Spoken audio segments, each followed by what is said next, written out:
Very important. Bacteria and virus difference. Bacteria और virus में क्या अंतर होता है? बैक्टीरिया और वायरस में दोनों में देखिए ज्यादा खतरनाक कौन सा है? जो बैक्टीरिया होता है वह थोड़ा सा बड़ा होता है। एग्जाम्पल मान लीजिए, ये बैक्टीरिया है, थोड़ा सा बड़ा है, और ये वायरस है, ये थोड़ा छोटा है। बैक्टीरिया को यानी देखने के लिए माइक्रोस्कोप उपकरण से देख सकते हैं, ठीक है। यदि वायरस को देखेंगे तो बहुत वो छोटा होता है, तो इसलिए उसको इलेक्ट्रॉन माइक्रोस्कोप की आवश्यकता पड़ती है, ठीक है, यानी जरूरत पड़ती है। ध्यान दीजिएगा जी, जो बैक्टीरिया वह जीवित है। बैक्टीरिया क्या है? ये जीवित है। और जो वायरस होता है वह जीवित होता है लेकिन पूरी तरह से जीवित नहीं होता है, ठीक है। ध्यान दीजिएगा। तो क्यों? क्योंकि बैक्टीरिया जीवित है और वायरस मरा हुआ अवस्था में मिलेगा, पूरी तरह से जीवित नहीं है, ठीक है जी। क्या है? वो पूरी तरह से जीवित नहीं है। ऐसा ही वातावरण में जैसे कि किसी भी जीवित अवस्था में जाएगा, मान लीजिए कि मनुष्य में जाएगा या जानवर में जाएगा या पेड़ पौधा में जाएगा, जैसे यह जीवित कोशिका में जाएगा तो सक्रिय हो जाता है, यानी एक्टिव हो जाता है, मरा हुआ अवस्था में रहता है, ठीक है जी। और जैसे अंदर जाएगा, अंदर घुसेगा तो क्या होगा? एक्टिव हो जाएगा। क्या होगा? एक्टिव हो जाएगा। इसलिए बैक्टीरिया को जीवित है और वायरस पूरी तरह से जीवित नहीं है। और भी ध्यान दीजिएगा, ठीक है जी। बैक्टीरिया होता है ना, जो एक कोशिका से बना होता है, और वायरस में कोशिका नहीं होता है। डीएनए और आरएनए में, और इसमें एक प्रोटीन भी होता है, ठीक है। और वायरस में कोशिका नहीं होता है। क्या होता है? वो कोशिका नहीं होता है।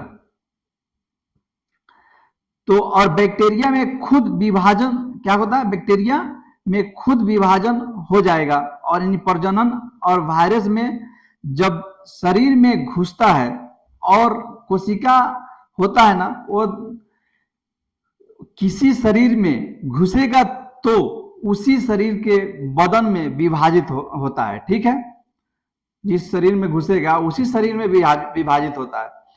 यह आपका शरीर के कोशिका के बदन को विभाजित होता है कि क्योंकि बैक्टीरिया में खुद से विभाजित होता है, ठीक है, और वायरस में खुद से विभाजित नहीं होता है, ठीक है जी।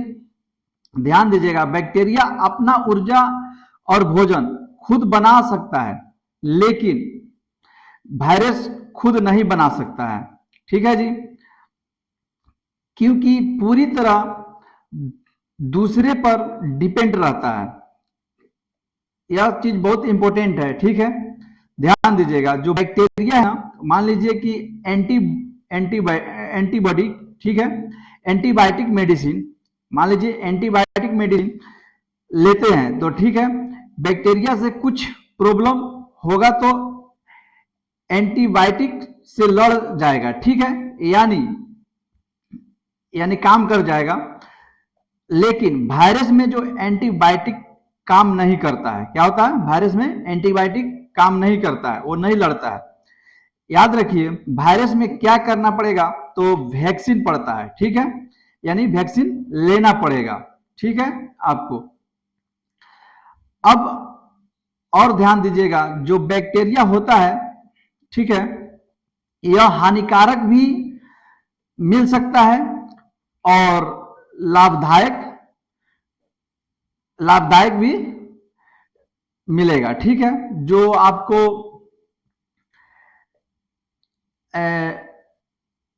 यानी जो दूध से जो हम लोग दही बनाते हैं, दूध से दही बनाने के लिए उसमें लैक्टोबैसिलस, ठीक है, लैक्टोबैसिलस जो होता है, जो हानिकारक लैक्टोबैसिलस जो होता है, वो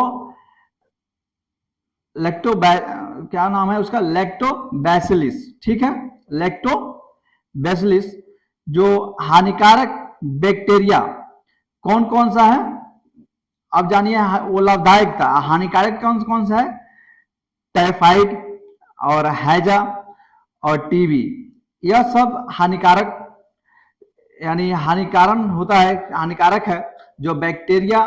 लेकिन जो वायरस होता है ना, क्या है, जो वायरस होता है वो हानिकारक ही होगा, ठीक है, वो क्या है, हानिकारक ही होगा, ठीक है। Example corona, HIV, dengue, Covid, यह जो वायरस है जो हानिकारक है। इस वीडियो के बारे में कमेंट में बताइए, जरूर बताइएगा, ठीक है। दिल से अगर वीडियो अच्छा लगे तो थैंक यू।